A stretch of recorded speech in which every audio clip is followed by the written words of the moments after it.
Welcome, everybody. I'm Mark David, founder of the Institute for the Psychology of Eating. Here we are in the Future of Healing online conference. I have the wonderful honor of being with really an amazing human being, Dr. David Perlmutter. Welcome, Dr. David Perlmutter. Mark, I am delighted to be here. Thank you. Yay, thank you. Let me say a few words about you and what you've been up to get viewers and listeners caught up. So Dr. Perlmutter is a board-certified neurologist and fellow of the American College of Nutrition. He's the author of the #1 New York Times best-selling book, Grain Brain, The Surprising Truth About Wheat, Carbs, and Sugar, Your Brain's Silent Killers. This book has appeared for more than 33 consecutive weeks on the New York Times bestseller list. Dr. Perlmutter is a frequent lecturer at symposia sponsored by such medical institutions as Columbia University, University of Arizona, Scripps Institute, NYU, and Harvard. He's contributed extensively to the world medical literature and is the author of 7 books, editor-in-chief of the peer-reviewed medical journal Brain and Gut. Dr. Perlmutter has been on numerous national broadcast programs. In addition, he's the recipient of the Linus Pauling Award, Humanitarian of the Year Award from the American College of Nutrition, lots of others. He also serves on the medical advisory board for Dr. Oz Show, and his newest book is The Brain Maker. I like that title. David, why don't we start from the big picture? You've said that many of our most feared brain conditions are preventable. Can you explain? I can. And, we live in a society where it's pretty much, at least as it relates to brain disorders, a situation of diagnose and adios, meaning, we make the diagnosis, name the disease, and then you're pretty much on your own. And, as it relates to Alzheimer's disease affecting 5.6 million Americans, costing us about $200 billion a year, twice what we're spending on treating heart patients. There is no treatment. As you and I have this conversation, Mark, right at this moment, that disease has no treatment and certainly no cure. And yet we now fully understand that wonderfully researched publications have demonstrated that to a very significant degree, Alzheimer's, for example, is a preventable disorder and a reversible disorder. Dr. Dale Bredesen at UCLA has recently published his results of actually demonstrating reversal of the symptoms of Alzheimer's, people regaining cognitive function by making some very significant lifestyle changes, which really center upon actually working on the causes of inflammation in human physiology. We now recognize that the cornerstone in neurodegenerative conditions like Alzheimer's, multiple sclerosis, autism, even Parkinson's, and to some degree ADHD, that inflammation really acts as a pivotal mechanistic player related to all of those conditions. And, your viewers of this podcast may be surprised because, they may think of inflammation as getting bitten by a mosquito and your arm gets inflamed. Mm-hmm. But inflammation is a cornerstone mechanism in heart disease, diabetes, cancer, and now we know in brain degenerative disorders as well. And what is so powerful is the notion that we now understand that, at least with respect to these systemic issues like I've mentioned, that the gut and the bacteria contained within the gut play a pivotal role in determining how much inflammation is in your body. So we therefore turn to the gut as an opportunity to give us tools to really, for the first time, have an opportunity to really make changes and reducing inflammation. And I think it is dramatically blowing the doors wide open in terms of our ability to now, for the first time in history, have a meaningful impact, not only in treating these devastating conditions, but actually in their prevention. Well, let me ask you this question. When did you as a neurologist first start to realize that on so many levels, ground zero for neurology is the gut? Like, when did that occur to you, and how has that been rolling out for you? I'm going to tell you, Mark, I'm not going to tell you there was an epiphany moment, that I can tell you that on that specific date it hit me like a thunderbolt, but it didn't. I think I've always, initially in my career as being trained as a neurologist, felt very shorthanded coming to the job with very few tools in the toolbox. That basically I was instructed during my residency in terms of treating symptoms with drug remedies, and very poorly at that. That we treat headaches by giving headache pills and et cetera, much as you might treat high blood pressure by giving blood pressure medications when if you pay attention to certain lifestyle issues that lead to these problems that are causal, that becomes the powerful leverage point. So I came to this understanding with the desire to open up the toolbox and gain more tools. And more it became clear that the notion of the brain being over here and the gut being over here was really not founded ever in the history of medicine. Mm-hmm. That this, call it holistic if you will, but a unified approach to dealing with human health and illness is really the most comprehensive approach that we've ever had. And it's always been this way. The reductionist mentality purported by, brought into the field of medicine and health really from the early work of Descartes, looking at the body as basically a machine, has not served us well in any way. When we look upon the brain as being completely dissociated from the gut, it isolates the powerful approaches that we could take because it's very narrow-minded, it's very myopic. Gastroenterologists are interested in the gut and don't pay any attention to the brain. Neurologists think that really there's nothing below the foramen magnum that they're interested in, and as such, they are cutting themselves off from a very rich potential in terms of leverage points to really have a powerfully meaningful impact in some of our most devastating conditions. For example, we now fully recognize that there is a unique fingerprint of the gut bacteria that defines autism, for example. That when you look at the gut microbes and you do an analysis of those bacteria that live within the gut, you find that the autistic gut, the autistic stool specimens that you would look at, have a unique signature. And when you look at those bacteria that are found characteristically in the autistic patient, what you find is, for example, an overgrowth of one species or one type of organism called Clostridia. Now, we're now seeing a dramatic increase in Clostridia infections in humans, causing a disease called Clostridium difficile. 30 to 40,000 Americans are hospitalized each year with what is called C. diff. And interestingly enough, it's now been demonstrated that the most powerful approach to treating C. diff has been what's called a fecal transplantation, meaning taking fecal material from a healthy person and transplanting that into the C. diff patient to reestablish balance. That's about 92 to 96% effective in treating C. diff, now being done in more than 150 hospitals here in America. Much less effective is the standard treatment that has been used for a long time, antibiotics, which is about 28% effective. Think about that.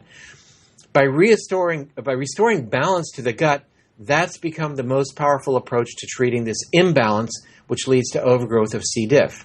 Now, I mentioned a moment ago that we're also seeing overgrowth of Clostridial species, a different type of Clostridia called Clostridia histolyticum, in the autistic patient. So the idea is, what can we do as a possible treatment in autism to reestablish gut health and hope that we get some benefit from a neurological perspective? Mm-hmm. So it's heartening to see. In fact, in BrainMaker, I actually report of a case of a 10-year-old child with autism, whose mother was able to arrange for him to undergo fecal transplantation, and he regained almost perfect fluency of speech, became almost completely socially interactive, and she has agreed to allow me to place a video of him on our website, which we will do when BrainMaker is published. Probably, I don't know when this is going to air, but probably by that time. And we now recognize that the University of Arizona is recruiting autistic patients for fecal transplant as a treatment for that disease by reestablishing gut health. So, over the years, and as you and I have been having these conversations, we've talked about things like gluten and high carbohydrate diets and their damaging effects upon the brain through the mechanism of inflammation. Now we've taken it to another level. We've taken it to a level where it's not just the foods that we eat, but how those foods that we consume influence the balance of gut bacteria and how that then influences brain health, function, and disease. When you recognize that, for example, 95% of the neurotransmitter serotonin is manufactured in the gut. Mm-hmm. And there's a relationship between serotonin and something like depression. We begin to understand that the balance of gut bacteria has a role to play in depression. That the balance of gut bacteria, because it has a role to play in inflammation, influences our risk for any number of brain degenerative conditions, as well as things like obesity, diabetes, and even cancer. And that, again, this is an intervention. This is a leverage point then for us that opens up the door to vast possibilities well beyond the brain. And certainly, I'm not saying that the only available opportunity to reprogram the gut comes from a fecal transplantation. But looking at foods that are probiotic in and of themselves, like fermented foods, like kombucha and kimchi, and yogurt and kefir, for example, and prebiotic foods that contain things like inulin, that will enhance the growth of good bacteria, foods like jicama or Mexican yam, dandelion greens, chicory root, garlic, onions. These are foods that tend to enhance the growth of good bacteria. And then again, from a preventive perspective, recognizing that we in America are dramatically overusing antibiotics, and that is having a devastating effect upon the balance and the diversity of organisms, of bacterial organisms that live within the gut. Mark, you have in your body 10 times more bacteria than you have Mark cells. So you are 90% bacteria and only 10% you. Mm-hmm. Your body is the vessel, the repository for this organ that we now call the human microbiome. 99% of the DNA in your body is bacterial. It's not those, your DNA, your 22,000 genes that everyone is so excited about that were sequenced. I mean, if you think that's a lot of genes, the rice plant has twice as much DNA as you do. So it's not as if, the number of genes that we carry is somehow related to our complexity. Mm-hmm. We have offloaded our genetics. We don't, you don't carry around every picture that you own on your iPhone. You carry around some, but you have access to them because they're downloaded to the cloud. You can always refer back to the cloud for more information.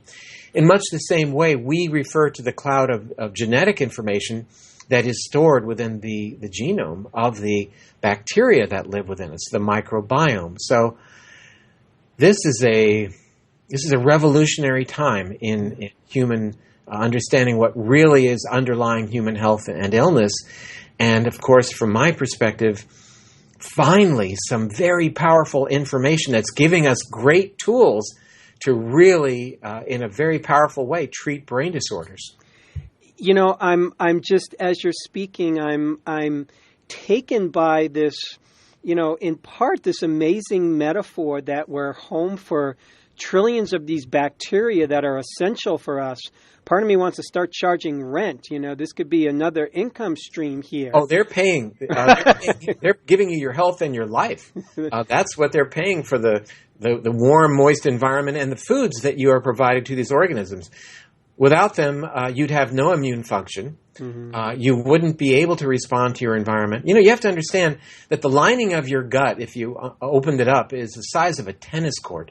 And that is the relationship that you have with your external environment.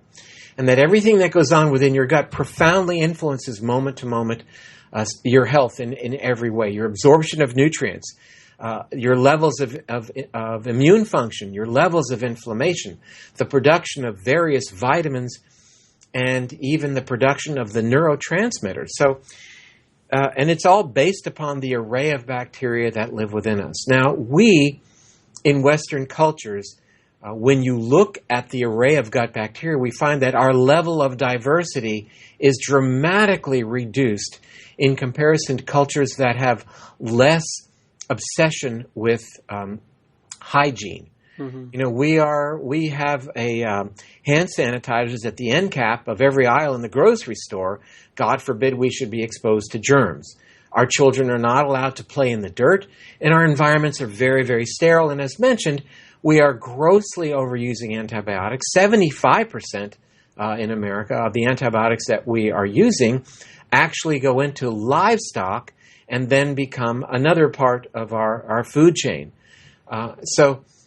Interestingly, as Dr. Martin Blaser has written in the book Missing Microbes, he believes that this incredible exposure to antibiotics that we have and the changes that have occurred in our gut bacteria because of our misplaced faith in antibiotics may be related to our obesity epidemic. You know, one of the reasons that antibiotics are given to cattle is because it immediately fattens them up. That was discovered in the early 1950s.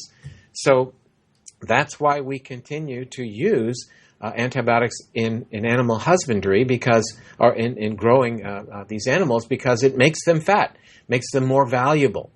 But we're now seeing, governmental involvement in that with the hopes of reducing that or hopefully eliminating antibiotic exposure in that regard. But, keep in mind that you go to the walk-in clinic with the sniffles or a cough, and if you don't walk out with a prescription for an antibiotic, you're going to ask yourself, what did I just do? Why did I waste my time? Mm-hmm. They didn't give me an antibiotic, a bacterial antibiotic for a viral illness. And I tell my patients two things. That's like having your gallbladder removed if you have appendicitis, so it makes no sense. And also I say, if you have a cold and you go to the doctor for an antibiotic and get an antibiotic, your cold is only going to last a week. But if you don't take the antibiotic, it's going to last 7 days. And, usually takes them a few moments to process that. That's a joke, Mark. Stay with me on this. But the point is it makes no sense to take an antibiotic when you have a cold. We now see literature in very well-respected peer-reviewed journals that indicates that the idea of, for example, taking an antibiotic when you go to the dentist to have your teeth cleaned because you have an artificial hip or you have an artificial knee doesn't make any sense. That the risk of infecting that prosthesis is not increased if you don't take an antibiotic. So, people are finally coming to the realization that this the profound overusage of antibiotics is clearly having a potential, a serious downside, not just in changing the microbiome, but also in creating antibiotic-resistant organisms, which I'm sure all of the viewers of this podcast will realize is becoming a very real issue indeed. People now know the term MRSA. I mean, everybody has heard of MRSA, methicillin-resistant staph infection, which makes treating these infections very, very challenging. We never had that growing up. We didn't have infections for which we had no antibiotics. That prediction has come home to roost. And, to get back to the original part of our discussion, we got to welcome dirt back into our lives. We've got to be dirty. Let our kids play in the dirt. And don't be so overly concerned with sanitization of everything. And, I might just take a step back and talk about for a moment where we get the microbiome. Mm-hmm. How do we get these bugs, first as we enter the world, into our intestines, into our mouths, onto our skin? And we get them through a very profound mechanism. It's called birth. And when we are born, we pass through mother's birth canal. And the bacteria that live in the birth canal are absolutely perfectly ready to inoculate the newborn with a microbiome that will allow him or her to respond to his environment, to be able to process the lactose sugar in mother's milk, to be able to respond to those immunoglobulins that are presented in human breast milk, to be able to respond to the bacteria that are on the skin of the mother, on the breast, to again further develop that microbiome. Now, when a child is born by C-section, cesarean section, and let me say that this is not mommy bashing, that this discussion that we'll have now is really to first be prefaced by the idea that C-sections save lives. They're fundamentally a wonderful procedure to save life of mother and or newborn or infant being born. But that said, the idea that a third of all births in America have to be created by C-section is certainly an interesting statistic. That would mean that a third of all births or a third of all pregnancies are complicated and require C-section. We know that not to be true. With all due respect, some C-sections are performed out of a matter of convenience. When a child is born by C-section, he does not pass through the birth canal and is therefore deprived of that perfect array of bacteria that so fosters the creation of a highly functional microbiome, a highly functional array of bacteria in his or her gut. And because the gut bacteria play such a fundamental role in immune function, being born by C-section is associated with a significant increase in immune and inflammatory issues. For example, being born by C-section is associated with an 80% increased risk for developing celiac disease. It's associated with a threefold increase in developing ADHD. It's associated with a doubling of the risk of having a child with autism. It's associated with a 70% increased risk of type 1 diabetes. So these are illnesses which are serious and which are predicated on immune dysregulation and inflammation. And again, I want to be so clear that C-sections are an important tool that we have to save lives. But I'm making these correlations because I think it's very important to strengthen this understanding of the role of the microbiome and the creation of that microbiome in terms of immunity and inflammation and how that may have effects later in life. The 50% increased risk of obesity being born by C-section, that's something that occurs later in life. And there's a direct correlation between obesity and risk for Alzheimer's. So this becomes a very germane discussion as it relates to the notion of preventive medicine with reference to brain health. And I think that's very important. So really what's happened is we've opened up this door called brain health. It leads us in part into the gut, which leads us in part into the birthing process, for goodness sakes. There's such a return here to, I think, just some of the primal aspects of being a human being alive on planet Earth. You know, you talked about letting your kids play in the dirt, for goodness sakes. There's something about our nature, it seems, that we've lost a little bit that, you know, as per your discussion, we're starting to circle back now because clinical experience tells us so, because science tells us so. I think that's amazing. Well, look, we've been here for 2 million years, so it works. Yeah. The whole thing works, but it's, you know, we can talk about the paleo diet, and I think the paleo diet is an idea that is really very important, that we look at the idea of eating foods that to some degree emulate what our forebears consumed because it worked for them. But it's well beyond that.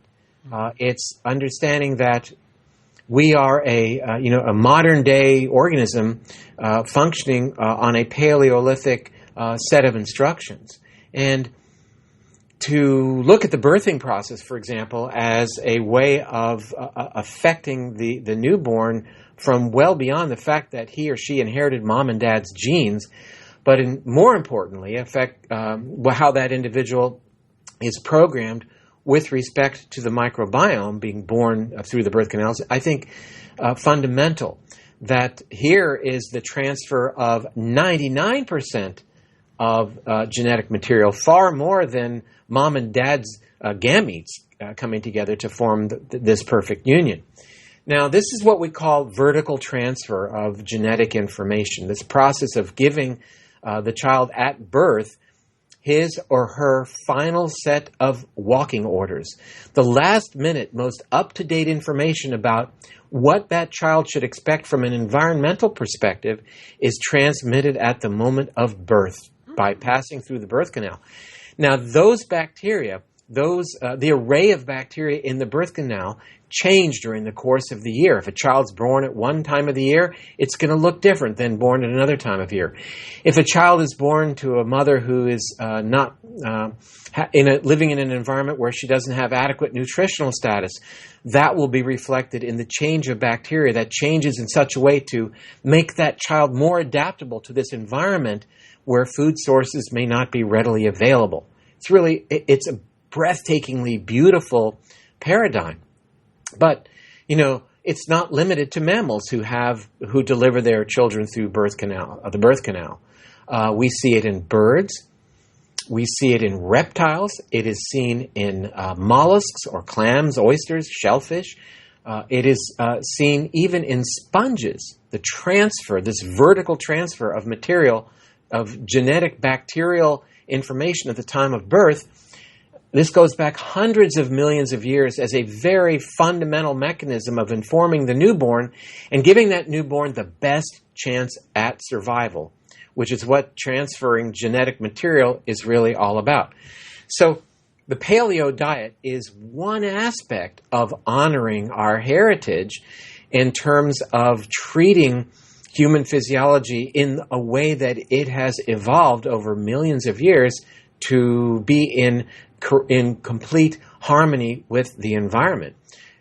It's a very deep, but on the upside, it's a very empowering discussion. Because when we recognize that there are ways to reestablish gut health by taking probiotics, by consuming probiotic foods that I mentioned, and by limiting our exposure to damaging things that change the gut bacteria, this is health at an all-new level. Mm-hmm. We have to take a step back and understand that there are many environmental issues these days that are very relevant in terms of this discussion. For example, the discussion of genetically modified foods, the role of GMO in terms of changing the human microbiome is only just being explored at a time when the genie is very much out of the bottle, when just recently genetically modified apples have now been approved. Down here in Florida, they are about to release genetically modified mosquitoes in the Everglades so that mosquitoes don't replicate. They're an important part of the food chain. But I think also more importantly is the fact that here in America, most of the GMO mentality has been geared at creating what is called Roundup-resistant crops. Crops that are created so that we can use, I don't want to say we, I don't want to be included in that group, so that glyphosate or Roundup can be sprayed on our food and it'll kill the weeds but won't kill the crops, won't kill the corn, and it won't kill the soy. And the problem with that mentality is beyond the fact that the corn and the soy have been genetically modified, there are residues of glyphosate or Roundup in the food chain to a significant degree. And we know that glyphosate, the active ingredient in Roundup, is in fact a significant modifier of the human microbiome. Now, the role of that in terms of a long-term health consequence is not being explored to any significant degree. This represents a clear and present danger that we really need to have discussions about. Glyphosate affects mitochondrial function. It affects cytochrome P450 detoxification. It affects the way that we metabolize what are called aromatic amino acids, which are the precursors to our neurotransmitters, serotonin and dopamine. I mentioned serotonin before in terms of its role in depression. So we're covering a lot of area today, but that said, I think these are fundamentally critical issues that I am discussing with you today, because your audience is the audience, I think, that can implement changes and vote with their wallets, saying, yes, I want to buy food that bears the label non-GMO. We want to vote with our wallets so more and more food purveyors and manufacturers of products will recognize the value of sourcing ingredients that are not genetically modified. Mm-hmm. David, I want to make a big picture comment, and I'm going to state the obvious, but what fascinates me about this conversation is here we are, we've ended up talking about these tiny, you can't see them with your naked eye, organisms, and they are really leading us into a conversation about what is health, what's good nutrition, how should we birth our children, and what's going on, what's going on in the food realm, what's going on with food companies, what's going on with the environment. It feels as if the conversation of nutrition can no longer be limited to, hey, what's good for me to eat? Of course we want to know that information, but wow, is everything connected here? And we have to look at our entire world and how we do business to really understand what's happening in my body. Well, Chief Seattle said that man did not weave the web of life. He is only a strand in it. Mm-hmm. And, again, this takes us to this understanding of our vast interconnectedness, not just with other people on this planet, but to the entire biosphere, the entire global biome. And, the health of your body is dependent upon the health of the multitude of organisms that live within you. And when you take that to the macro level, the health of Gaia, the health of our planet, is certainly dependent upon the health of all of us as people representing the Earth's microbiome. So, you take this to multiple levels, and I think that we're not going to legislate these changes because we're up against, powerful organizations that want to continue to manufacture these products. But I think from a consumer perspective, that when we see going from 2007 to 2014, the number of Americans in a survey who indicated that they have done their very best, or at least try to avoid GMO, has gone from 15% to 40%. Voting with your wallet is very, very powerful, because that changes what people then supply to us to purchase. So, my call to the viewers is choose GMO, choose organic as much as you possibly can, because then in that small way, you're voting for the purveyors of these products to make those products more available to you. And, hopefully there will come a day when most of the food available to us is organic. And, you mentioned a moment ago that it's beyond just the food that we eat. But I would submit that in terms of the health of the microbiome, that our food choices are probably the most powerful influence that we can wield in terms of healing the microbiome, in terms of increasing the diversity of gut bacteria. And when you eat foods that are organic, especially those that have come right out of the ground, your ability to inoculate your gut with a more robust variety of organisms, I think, is enhanced. Mm-hmm. So help me understand how you made the leap from Grain Brain to Brainmaker. First, tell me when Brainmaker comes out. Brainmaker is coming out August 28th of this year, 2015. Okay, so this is airing at the end of June. So shortly thereafter, Brainmaker comes out. So tell me some of the reasons, and I know we've been talking about it, perhaps why else you're excited about this book. Well, I guess you can see I'm very excited about it. So by the time this airs, Brainmaker is already out. So your viewers will know what's going on with Brainmaker. And I think if you want to see the nuts and bolts about what is going on with this book, just go to YouTube. There's a trailer, Brainmaker trailer. Just put that on YouTube and you can see a really cool video clip about what the book is all about. I'm not trying to aggrandize this situation, but I think this is representing a paradigm shift in our total understanding of human health. Mm-hmm. And we've been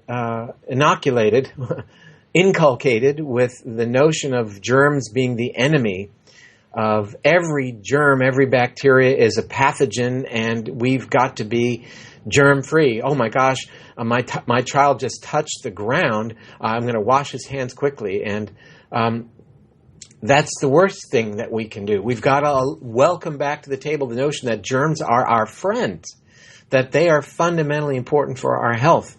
And when we see globally the research going on in the human microbiome, that in America hundreds of millions of dollars are now dedicated to the Human Microbiome Project, scientists are getting it. And I think, my mission in Brainmaker was to really do what Grain Brain did, and that is to really put it in your face that we've got to understand what our scientists are exploring. In Brainmaker, it's where we are with this powerful role of the gut bacteria in every aspect of human physiology, and therefore in terms of every aspect of human health and disease. With Grain Brain, we were all over the notion of that welcoming back to the table dietary fat is a good thing. And restricting our carbohydrates is very, very important. And at the time of this recording today, you'll note that it was just last week that an advisory dietary committee told the government committee, told us that we've got to do exactly that. We've got to start welcoming back to the table foods higher in fat, that carbohydrates are the killers, that there is no relationship between dietary cholesterol and risk for coronary artery disease or any other disease for that matter, and that earlier this year, in April of last year, 2014, how welcome it was that the Annals of Internal Medicine published a report indicating in their study of over 500,000 individuals that consumption of higher levels of the dreaded saturated fat conferred no added risk for coronary artery disease. And yet, all these years we've been told, oh, you've got to eat low fat and don't eat this because it contains saturated fat. We've got to understand that it's time to stop scientizing our foods and recognize that the best foods that we should eat are the foods that we've always eaten. And I'm not concerned about the past few decades when scientists told us low fat, use artificial sweeteners, and by all means don't worry about eating carbs. That is a complete aberration that hopefully we can put to rest and recognize it was a period of our naivete that we told people that paleo type foods are important, that really what we've got to pretty much fill our plates with.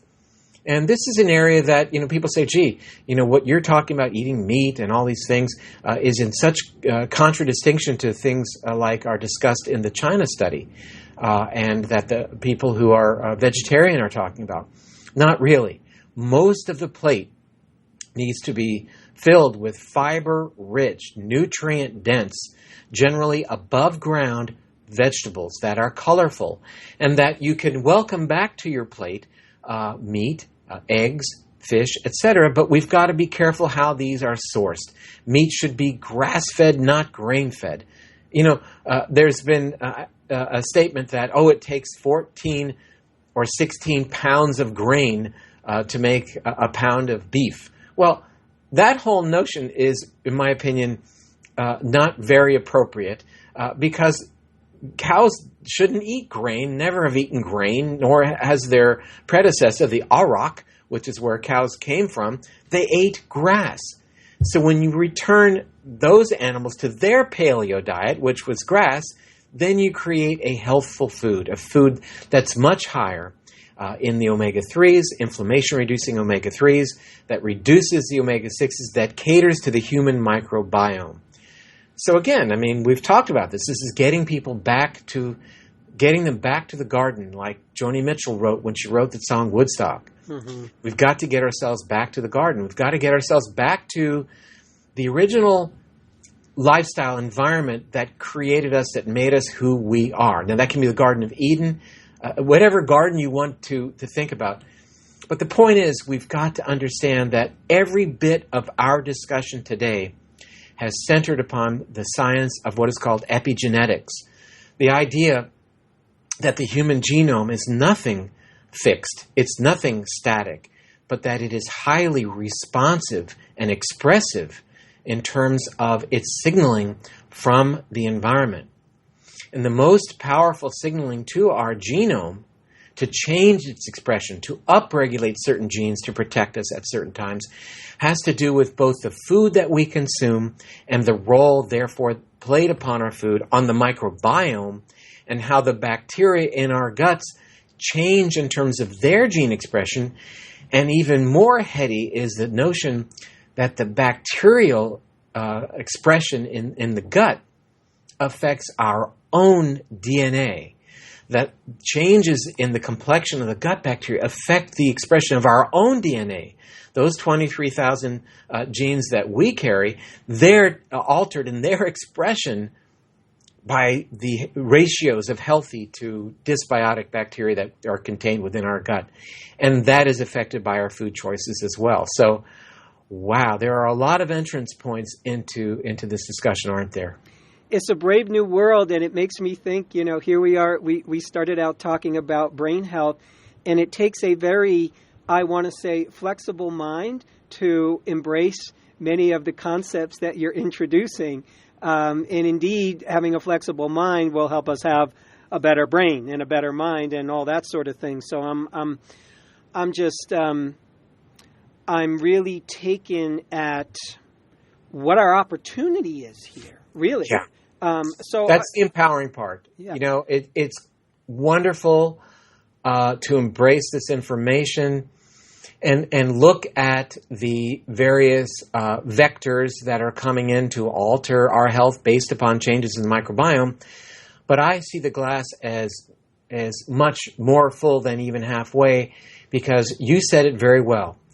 This offers us up great opportunities to intervene based upon our new understanding of this science and these new, very powerful leverage points that are just beginning to be defined and giving us incredible opportunity to not only reverse disease, but to keep people healthy in the long run. So if you could wave your magic wand and have a bunch of wishes fulfilled for the next couple of decades in terms of where this is all going to go, what would you like to see happen?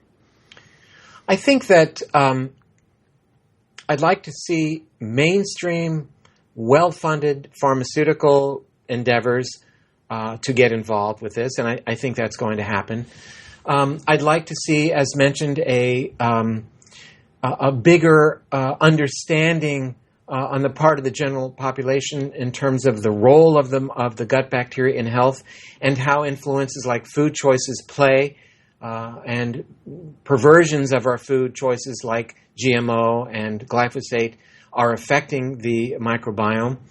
But I would say I can foresee a time, maybe a decade, maybe 2 decades from now, when there will be specific interventions geared at restoring the microbiome in terms of being actually disease specific. In other words, treating specific disease by offering up specific species of organisms to be implanted in the gut to specifically target a disease. But beyond that, I think we're going to come to a time when preemptively people will undergo 16S RNA sequencing or characterizing their gut microbiome. In fact, there are companies right now that offer that up. There's a company called uBiome that's out there that can actually allow you to look at the bacterial array that you have, which I think is great. But the question that I have is, well, what do you do with that? Mm-hmm. We don't know what to do with that yet.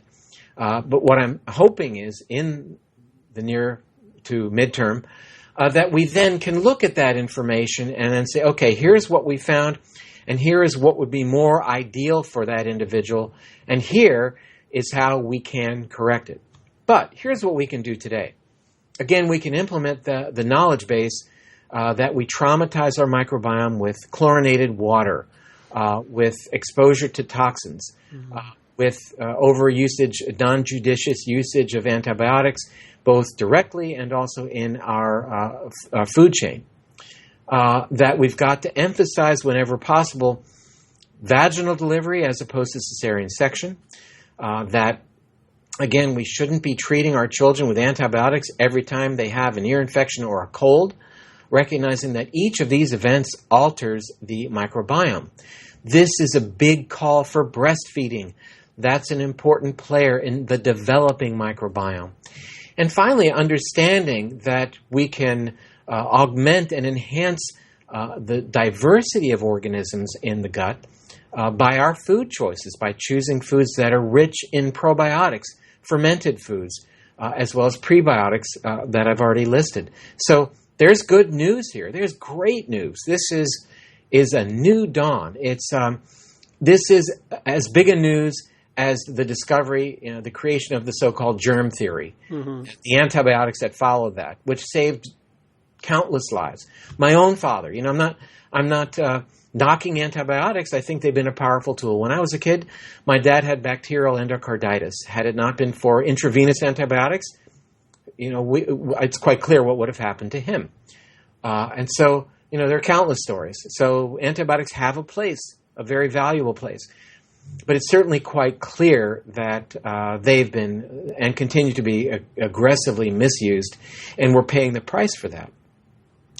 So here we are in a brave new world, amazing opportunities, and it feels like this body of research is just exploding. Like Absolutely. It's exploding now. So why don't you give us a sense of how we can stay on top of this, stay in touch with you and your world and other resources that you can recommend from what you're doing? Sure. Fill us in. I have a website, drperlmutter.com. That's drperlmutter.com. And I blog almost every day. And generally, the nature of my blogs is I pull a peer-reviewed study, I attach it to the blog, and then I explain it so everybody can understand why it's important. For example, a recent blog demonstrating the role of inflammation in depression. Who knew? Who knew that there are higher markers of gut permeability found in depression than individuals who aren't depressed? So I link to an article peer-reviewed. I explain it. So follow me closely there. I do a video post every week. And hopefully by the time this interview airs, I will have a weekly podcast that will be live, probably on a platform that allows people to interact with me in real time. I have another PBS program that will be airing in September of 2015. So I'm doing my best to get this information out. And it is exploding, no question. This information is exploding around the globe because people finally are recognizing the potent leverage points that are offered by embracing this information. And we're at the very primordial stage of our understanding of this. And, you asked me 10 years, 20 years. I can only wait to see what we'll be doing at that time, because I think this is a brave new world in a very, very positive way, and it's probably what we've been waiting for. It's absolutely the paradigm shift.